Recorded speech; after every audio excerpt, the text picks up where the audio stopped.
When you're 30 miles from the Mexican border, there's a tendency to want to make things more Mexicanized. And we're doing that today with a Philly cheesesteak that is going to blow your cabeza. Mexican Philly cheesesteak. That's what we're doing. Look, we did it 4 years ago, something like that. And it was a nice version. Now roll the clock forward to last night. In Little Italy, where not tacos and Grays and Samburgers are, there's this big piazza, and we do cooking demonstrations there every so often. And a bunch of people come, and I try and make something that can be in a format that a bunch of people can try. And I did this Mexican Philly cheesesteak, but I didn't do the version from 4 years ago. I did a more updated version, and I'm telling you, it was holy shit delicious. So we're doing that today. Making a few changes to what's online that will probably take off. Should get rid of the old shit and put this here. Really, this is Mexican Philly cheesesteak 2.0. 2.0. We're gonna start by dealing with our protein, which is short rib, making a marinade, cutting some veg, grilling, cooking, melting cheese on the bun. Oh my God, it's gonna be stupid good. This is boneless short rib, one of my favorite things. This is what we use at Not Tacos for a Korean short rib taco, and it is the #1 seller. I mean, there's a lot of other reasons besides it being short rib, but this has been in my freezer about 45 minutes because the only way to cut it super thin is get it a little bit hard. Oh, look at Max is a good boy today, keeping his mouth closed. Now, a couple things. Everybody's doing it at home. I don't even need to do it. No, you don't need to do it. Couple things. This little bit of fat, and you know, this doesn't have much. This has a little bit. We're gonna keep that in because we all know fat means flavor. So buy it. And by the way, this is about 1.5 pounds, and it was like 10 bucks. It's gonna make a bunch. You're gonna be really happy. But now we just want to start cutting this as thin as we can, and keeping it cold is the answer. This is what we want, just like that. The thinner the better, honestly. At the restaurant, we freeze them absolutely solid, and then we cut them with a slicer, an electric slicer. But I don't have one. I mean, maybe I'll get one day. I don't really need one, but this is exactly what you want. So keep this up and just do all of this 1.5 pounds, and I'll see you when I'm done. We're great. So look what we've got. We've got this cut beautifully, little bits of fat in here. It's gonna mean only one thing, and that's big flavor. So let's put this in our bowl, and then we will make a marinade. All right, first up for our marinade will be this top of a bunch of cilantro chopped up. We're making the carne asada that we make here a lot because it's so damn good. And I normally do it in a processor, but I wanted you to see you didn't have to. So the first part is gonna be chopping this up nicely. Nicer than that. With your beautiful Sam the Cooking Guy chef's knife, which is now in stock. Now in stock, thank you. Still in stock. Your mom's in stock. So just a big bunch of rough cuts this way, and then we'll get more serious to make it much more fine. Now we'll just do this and give it some of this business. Again, a great time to work on your skills with your knife. This knife, I like to keep these fingers right here and just pivot along like this. Feel good about this. Let's add this to the beef that's been cut like this, and we'll continue. Now we add garlic, 3 big cloves, tablespoon of cumin that to my mind looks like that, about a tablespoon of brown sugar, big gorgeous pinch of kosher salt and pepper. We need juice of 1 lime like this, 2 tablespoons of soy, uno, dos, and about a 1/2 cup of neutral oil. You know what that's gonna be, right? It's gonna be avocado oil. Because we're gonna be cooking this at high temperature, we don't want it to degrade. Now we have to decide, how do we mix this in? Do we mix it with a spoon? Do we mix it with a spatula? Or do we mix it with our, oh, guess it's gonna be our hands. Well, you know, they're right there, so you may as well. They are right there. As I say, they're always right there at the end of your wrist. You don't have to look for them. I'll just tell you that the smell is amazing. And you wanna do this. You wanna really separate the pieces because you want every little bit marinated. Every little single bit. And if you don't like doing things at the last minute, then do this the day before and it'll still be outstanding. This is done. I'm gonna let this marinate now for a couple hours in my fridge. I'm saying wink wink, and we'll be back to cut some veg. Here are our vegetables. Pasilla poblanos in place of the traditional cheesesteak green pepper. Mushrooms are fine. Yellow onion is fine. And some heat from jalapenos. Took me a second to remember what they were called. And now we'll just cut all these guys up. We'll start with the poblanos. And here's what I like to do. Cut the top like that. We won't be using this. Take out this middle inside business. Get rid of the seeds. Cut down like this. The ends come off. And then I'm gonna make these into, you know, nice little pieces. And then we'll just cut these guys up like this. Beautiful. Can't stop talking with an English accent since our full English breakfast that aired the other day. And if you haven't seen it, Mike, get off the stick and go watch it. It's fucking brilliant. Need about the same of, what is this? A yellow onion. I'm gonna do this and cut this guy's thin like that. Perfect. Throw a couple jalapenos in for just a little heat. And then mushrooms. And last but not least, before we cook, is a little aioli. This will begin with some mayo, about 1/4 cup. The same of sour cream. Nice big clove of garlic. Beautiful. My instinct would be to put more in, but there's already enough in the marinade. We're fine. We need some chopped cilantro. What was that, 1/4 cup? And juice of 1/2 of a lime. That will give some beautiful flavor. Little salt and pepper. And guess what, boys? We mix. Nice, nice, nice. Wow, this on a toasty bun is gonna be, as the Brits would say, bleeding mental, mental. All right, it's time to cook. Bespoke is a monthly membership box. A box comes to you filled with the best, most amazing stuff from absolutely under the radar brands. Look, when COVID hit, they bought $47 million worth of products from small companies. How about a hot sauce making kit? Little bottles.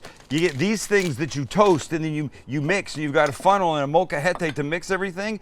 Unbelievable. How about a beer making kit? It's got hops, it's got the yeast, it's got the styles of beer that you can make. It's even got the bottle caps and the bottle cap thing to seal everything up. It's perfect. And something that everybody needs, knives. And when I say knives, I mean really cool ones that you want on your hip all the time for taking care of any little job around the house. There's outdoor gear, there's barware, there's kitchenware, even live oysters. And here's what happens. You get to preview the box before it's shipped. You see what they're gonna send you and you can go like this. I like it, send it. You can go like this. It's not my favorite, I'll swap it for another box, or you can even skip that month altogether at absolutely no charge. $70 worth of stuff in every box, you only pay $45. So to get 20% off your first box, go to the link in the description, enter my code SAM20 at checkout. And soon you can be doing this, whittling a giant piece of wood. Wait, come back in a couple hours, I'll show you what I've made. Thanks to Bespoke Post for sponsoring this video. Man, I love their stuff. All right, here's how we're doing this. Little oil here for the mushrooms. Little oil here for the peppers and onions, like this. And we let everything start cooking. Here's the deal. These guys are gonna cook at slightly different times. And when they're ready, we'll take them off, then the beef will go on, and then all the veg will come back in at the end. But this is a step you easily could have done in advance. We're not turning this into mush. We want to keep some crispness to the vegetables. And by the way, don't have a 30-inch round flat surface to cook on. Cast iron pans, be your best friend here. Don't have those, non-stick pans. Everything's gonna work. I will say though, the hotter your pan can get, like a cast iron, will give you a better sear on the meat when we get there. You see this moisture coming out in here? Right here, see this? When I move it? You want that gone. We don't want wet mushrooms as part of this. That's what she said. Why would she say that? I don't think she would. Now we're getting a little color you can see on the onions here. Wow. I may have too much vegetable, but I can't tell until we add the beef. And while these guys are here cooking away, let me take our roll that is right here that we're gonna cook this on. Let me get this a little crispy with a little oil here for a little color. So we're ready when we need it. And I would say my mushrooms are ready, so let's take them off. Just wait till you see what happens here. It's unbelievable. These guys could use another minute or so, maybe 2. Check our roll. A little bit more color on the roll. And by the way, here's a good little trick. You want to speed up the softening of your vegetables, throw a little water on it. It's all good. That little bit of steam will really make a difference. And they're gonna end up going back on with the beef right at the end. So let's not cook them too much here. Now we can take them off. Perfect, check the roll. A little burny there, all good. Let this get hot for another second or two, build the heat back up, then the beef goes on. All right, it's beef time. I'm not gonna make it all, I'm gonna make one. And that's gonna look like this. Because I want there to be a nice amount in this. All right, it's thin. The goal is spread it out. You don't want it clumping. It doesn't cook the right way when it's clumping. So get all the individual pieces as much as you can, just like this. If you could smell this, if you could be here right now, you would just be grabbing at pieces because the smell is so insanely delicious. And give it a second to get a little bit of color, like that piece. See that? See that? Now we can do this. Wow. Okay, telling you that's almost done. So here's what we'll do. We'll add some of the vegetables here. Right in, some mushrooms, right in, everything mixes. Wow, wow. Ready for the best part of this? Yeah. Thank you. Boys, you're so exuberant today. All right, here comes a giant handful of Monterey Jack cheese shredded. Let it just start to melt a bit. And while that's sitting there, I'm gonna take the bottom of my roll. I'm gonna add some of this aioli. Don't be cheap, it's so good. Now we're ready for this, and we go like this. This is what I was looking at last night. And it's ready. Boys, go to the other side. Let's make this happen. And we come in like this. Look, I say don't be cheap, and boy, oh boy, with this, I really mean it. No cheap bastards here today. And this goes like that. I don't even know what to do. Here, I'll turn the whole board. How's that? Well, well, well. Look what we have here. I'd say that is about as pretty an inside of a sandwich filling thing as I've ever seen. But it ain't about looks, folks. It's about eating. Oh, and how's this gonna go down? What a terrible mess I have made here for myself. See this cheese and the sauce? You're hiding the cut shot from us. But now this, I will try and do this myself. God, how is this even possible? My stomach just did that thing. My saliva glands just did that thing.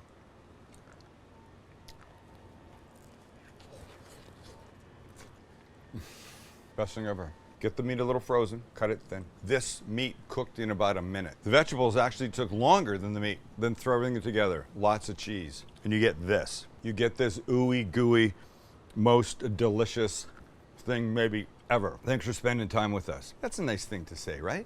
Yeah. Thanks for spending time with us. We honestly really, really appreciate it. And thank you to everybody that I saw last night at this event thing that came to say hello from far and wide. You guys are awesome. You really are. All right. I'm eating more, the boys are eating. You can go to shop.stcg.com for our stuff. Time to give away another garlic press, but before I do, let me just say, we've given out, I don't know how many, 4 of you have not claimed them. So what we'll do is on the last day of giving out, if you've not claimed by that point, we'll pick 4 new people, or however many haven't claimed up to that point. Is that fair? Yes. It's fair. Can't hurt them. All right, number 5 of 20. I used to hold them up. I don't know why. Trust me, it's 5 of 20. Goes to Renee Herrera, who, referring to the egg in the hole breakfast sandwich we made, wrote, "All this was missing is some weed." And Renee cannot disagree with you, my friend. So reach out to us, info@thecookingguy.com. Prove you are who you are. And number 5 with my dopey face logo is coming to you.